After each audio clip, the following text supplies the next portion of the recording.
सभी बच्चे ध्यान देंगे। पिछले वीडियो में मैंने फोटोसिंथेसिस के चैप्टर में मैंने ये समझाया था कि एटीपी और NADPH प्लस H प्लस जो लाइट रिएक्शन में बनते हैं, इनका यूज डार्क रिएक्शन में या बायोसिंथेटिक रिएक्शन में या केल्विन चक्र में किस प्रकार से होता है, उसे हम केल्विन चक्र भी कहते हैं। केल्विन चक्र के बारे में, इस चक्र को हमने कार्बोक्सिलेशन, रिडक्शन और रीजनरेशन तीनों स्टेप को समझाया था। और कार्बन डाइऑक्साइड का प्राइमरी रिसेप्टर कौन था, प्राइमरी एक्सेप्टर कौन था, इसको भी हमने बताया था। इसके अलावा आज हम C4 चक्र के बारे में बताएंगे। C4 साइकिल क्या है, C4 प्लांट क्या है, क्योंकि केल्विन चक्र में मैंने ये कहा था कि कार्बन डाइऑक्साइड के फिक्सेशन के बाद, एसिमिलेशन के बाद,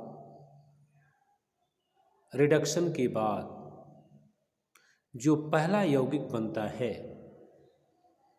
वह 3 कार्बन का बनता है, जिसे केल्विन के बाद PGA कहा गया, 3-फॉस्फोग्लिसरिक एसिड कहा गया। लेकिन साइंटिस्ट कुछ पौधों में यह भी देखा कि कार्बन डाइऑक्साइड फिक्सेशन के बाद 4 कार्बन का यौगिक भी बनता है और उसका नाम है ऑक्जेलोएस्टिक एसिड, ऑक्जेलोएस्टिक एसिड OAA। ये 4 कार्बन का जो यौगिक बनता है, प्राय ये देखा गया ये पौधे एक बीजपत्री होते हैं।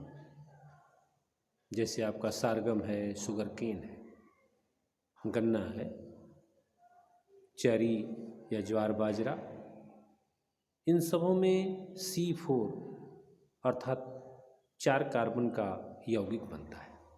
और ये भी बताए थे कि जिन पौधों में 4 कार्बन का यौगिक बनता है, बायोसिंथेटिक में पहला यौगिक कार्बन डाइऑक्साइड के एसिमिलेशन के बाद, उन्हें हम C4 प्लांट कहते हैं। चूँकि यह यौगिक जो बनता है यह एक चक्र में बनता है, क्योंकि ऐसे पौधों में जिसमें ये 4 कार्बन का यौगिक बनता है, उन पौधों में जो क्लोरोप्लास्ट होता है वह 2 प्रकार का होता है और उसे हम डाइमॉर्फिक कहते हैं। हम जनरल ये जानते हैं कि क्लोरोप्लास्ट में मेम्ब्रेनस सिस्टम होता है और फ्लूइड स्ट्रोमा होता है।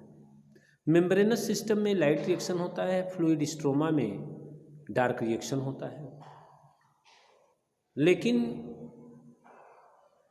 C4 प्लांट में जो क्लोरोप्लास्ट पाए जाते हैं वो 2 तरह के पाए जाते हैं। एक प्रकार का क्लोरोप्लास्ट मीसोफिल कोशिकाओं में होता है और दूसरा प्रकार का जो क्लोरोप्लास्ट होता है वो बंडल शीथ की कोशिकाओं में होता है।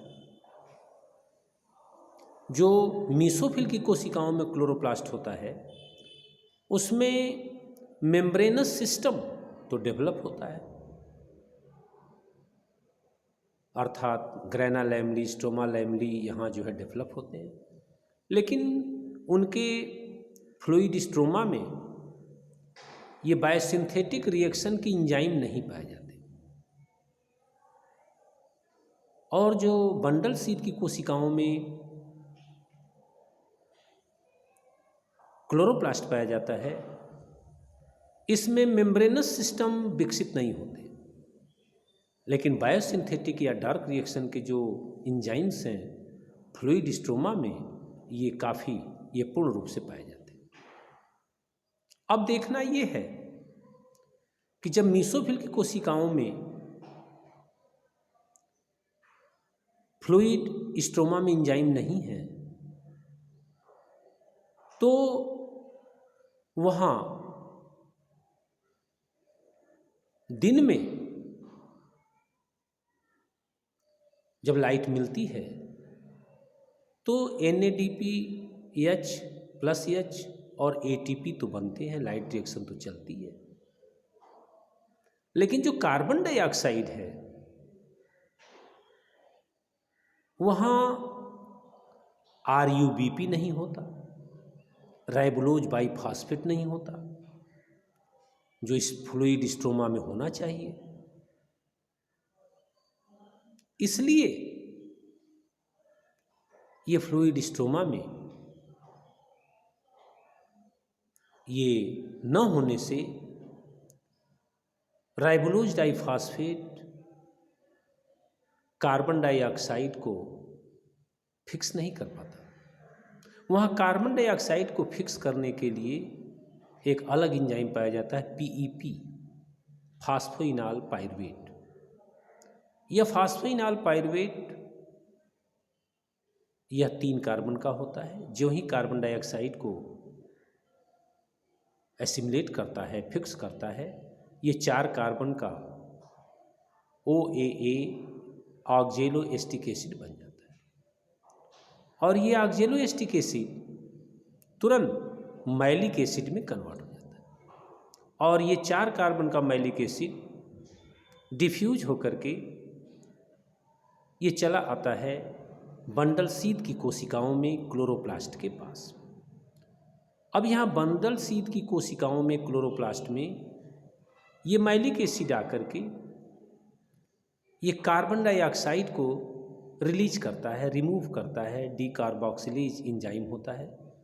तो PEP डीकार्बोक्सिलेज एंजाइम ये उसको डीकार्बोक्सिलेज कर देता है, ये विघटित हो जाता है, मैलिक एसिड कह लीजिए कि वो विखंडित हो जाता है और कार्बन डाइऑक्साइड छोड़ देता है और मैलिक एसिड तुरंत ये पायरुविक एसिड बन करके ये चला जाता है पुनः डिफ्यूज होकर के मीसोफिल की कोशिकाओं में और मीसोफिल की कोशिकाओं में वहाँ पहुँच करके ATP से मिल करके पुनः PEP बना लेता है, फास्फोइनॉल पाइरुवेट बन जाता है, जो अगले CO2 को एसिमिलेट करेगा या फिक्स करेगा या कैच करेगा।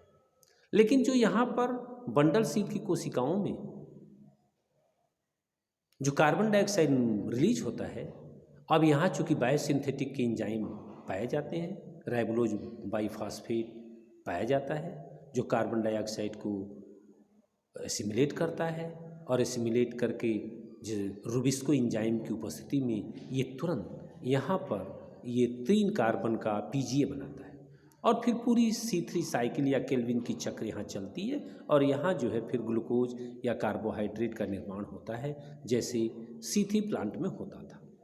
अब दिक्कत यही है कि जो बंडल सीड की कोशिकाएं होती हैं ये थिक वॉल्ड होती हैं, यहाँ पर सीधे कार्बन डाइऑक्साइड ये डिफ्यूज नहीं हो पाएगा, ये गैसों के लिए इम्परमेबल होती हैं, अपारगम्य होती हैं। लेकिन जब वो मैलिक एसिड बन करके आता है, कार्बन डाइऑक्साइड PEP से मिलकर OAA और फिर वो कन्वर्ट होकर मैलिक एसिड, और ये मैलिक एसिड जब आता है तो मैलिक एसिड जो है वो डिफ्यूज हो जाता है और वो बंडल सीड की कोशिकाओं में पहुंच जाता है और कार्बन डाइऑक्साइड को रिलीज करता है। इस प्रकार बंडल सीड की कोशिकाओं में कार्बन डाइऑक्साइड पहुंचते रहते हैं। तो ऐसी स्थिति में यहाँ पर C3 चक्र चलते हैं और जो ATP NADPH+ जो बनते हैं चाहे मीसोफिल में, और वो सभी जो है डिफ्यूज होकर के आ जाते हैं बंडल सीड की कोशिकाओं में, और जो डार्क रिएक्शन का ATP और NADPH है फिर यहाँ C3 चक्र में वो यूज होते हैं। केवल कार्बन डाइऑक्साइड का पहुँचने का जो तरीका है वह C4 चक्र कहलाता है, क्योंकि PEP CO2 से मिल करके OA, फिर मैलिक एसिड चलाया बंडल सीड कोशिका में और यहाँ फिर CO2 को छोड़ करके पायरुविक एसिड निकल कर चला गया मीसोफिल सेल में और वहाँ पर वह ATP से मिलकर के फिर PEP बन जाता है। इस प्रकार ये C4 चक्र चलता है और ये जिन पौधों में चलता है उनकी पत्तियों में 2 प्रकार के ये क्लोरोप्लास्ट पाए जाते हैं और इन्हें हम डाइमॉर्फिक क्लोरोप्लास्ट कहते हैं और ऐसी पत्ती को हम क्रेंज एनाटमी कहते हैं। क्रेंज एनाटमी का यही अर्थ है कि 2 प्रकार के क्लोरोप्लास्ट पाए जाएं और ये माला की तरह जो ये कोशिकाएँ होती हैं, कई लेयर होती हैं बंडल सीड वैस्कुलर बंडल के चारों तरफ, और जिसमें ये जो क्लोरोप्लास्ट पाए जाते हैं वो फ्लूइड स्ट्रोमा के इंजाइम या बायोसिंथेटिक प्रोसेस के इंजाइम या C3 के पूरे इंजाइम उपलब्ध होते हैं, इसलिए C3 चक्र यहाँ चलता है। कार्बन डाइऑक्साइड डायरेक्ट यहाँ वायुमंडल का नहीं प्रवेश कर पाता, वो C4 चक्र के माध्यम से आता है। इस प्रकार से यह C4 चक्र है। इसके अलावा एक कैम प्लांट होता है, CAM कैम प्लांट होता है, क्रैसुलेशियन एसिड मेटाबॉलिज्म। अर्थात कुछ पौधे ऐसे होते हैं जैसे अनानास है या फिर आपके कलेंचू है, या कह लीजिए कि जो जीरोफिटिक प्लांट हैं जिनकी पत्तियां मांसल होती हैं, दिन में उनके स्टोमेटा बंद होते हैं, उनमें एक मेटाबॉलिज्म चलती है जिसे कहते हैं क्रैसुलेशियन एसिड मेटाबॉलिज्म। इसमें एसिडिफिकेशन और डी एसिडिफिकेशन दो क्रियाएं चलती हैं। वास्तव में दिन के समय स्टोमेटा बंद होता है। जब स्टोमेटा बंद होता है तो कार्बन डाइऑक्साइड मिलता ही नहीं। हालांकि कोशिकाओं में क्लोरोप्लास्ट है, लाइट लेती हैं, लाइट रिएक्शन की क्रियाएं होती हैं, ATP और NADPH प्लस H+ और ऑक्सीजन बनते हैं, लेकिन जो बायोसिंथेटिक प्रोसेस है वो नहीं हो पाता। इसके लिए कार्बन डाइऑक्साइड उपलब्ध नहीं है दिन में। तो दिन भर तो मेम्ब्रेनस सिस्टम काम करता है, ग्राना लैमली, स्ट्रोमा लैमली में लाइट रिएक्शन चलते हैं, ATP और NADPH प्लस H+ बनते हैं, O2 रिलीज होता है, लेकिन ये स्टोर रहते हैं। जब रात होती है तो वही मीसोफिल की कोशिकाओं को जब कार्बन डाइऑक्साइड मिलने लगती है तो वो तुरंत इस ATP और NADPH का पूरी तरह से वो यूज करते हैं, और पूरी तरह से वो यूज करके वह केल्विन चक्र चलाते हैं और शर्करा का निर्माण करते हैं। तो कैसे इसमें होता ये है कि रात भर जो रात होती है, आप ऐसे भी कह सकते हैं कि रात में ये कार्बन डाइऑक्साइड जब पाते हैं तो उस कार्बन डाइऑक्साइड को यहां पर भी पीईपी वो क्या करता है, कार्बन डाइऑक्साइड को कैच करता है और ऑक्जेलोएसिटिक एसिड बनाता है। और ऑक्जेलोएसिटिक एसिड जब बन जाता है तो बनने के बाद वह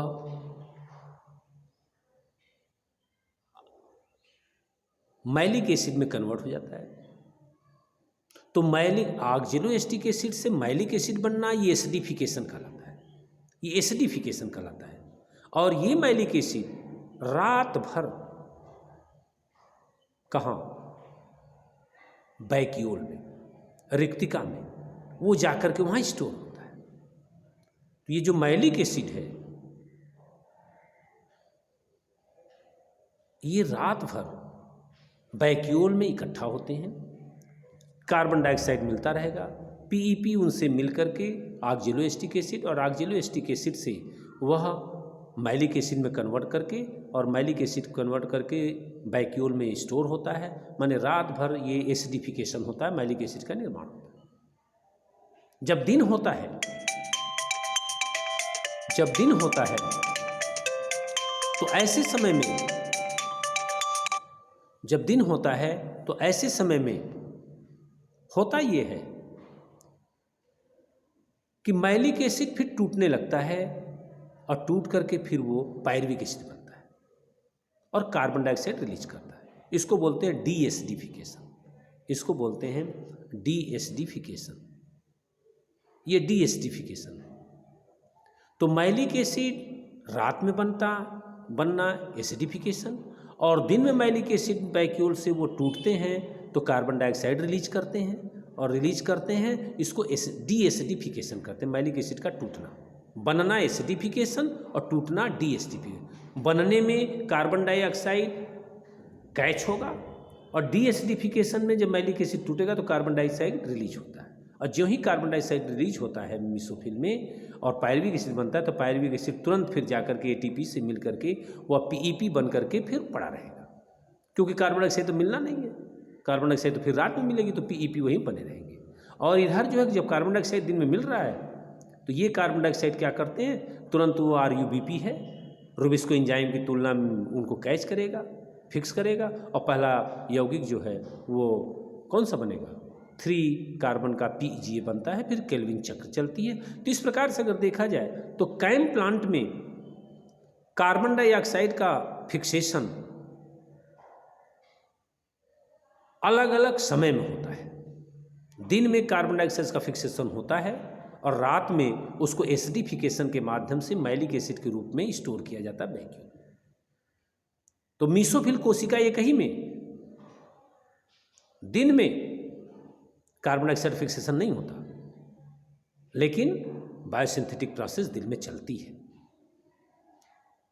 NADP और ATP का निर्माण होता है, लेकिन रात में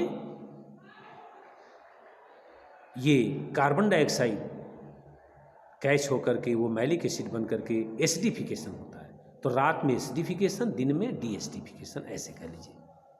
हालांकि क्रिया तो वही C4 चक्र की ही है, जैसे C4 चक्र में वो अलग अलग पूरी काम वहाँ दिन में होती है, लेकिन मीसोफिल में एक तरह से कह लीजिए एसिडिफिकेशन होता है, मैलिक एसिड बनता है, और जब वही दिन में आ जाता है बंडल सिर की कोशिका में तो डीएसिडिफिकेशन हो जाता है, वो टूटने लगता है।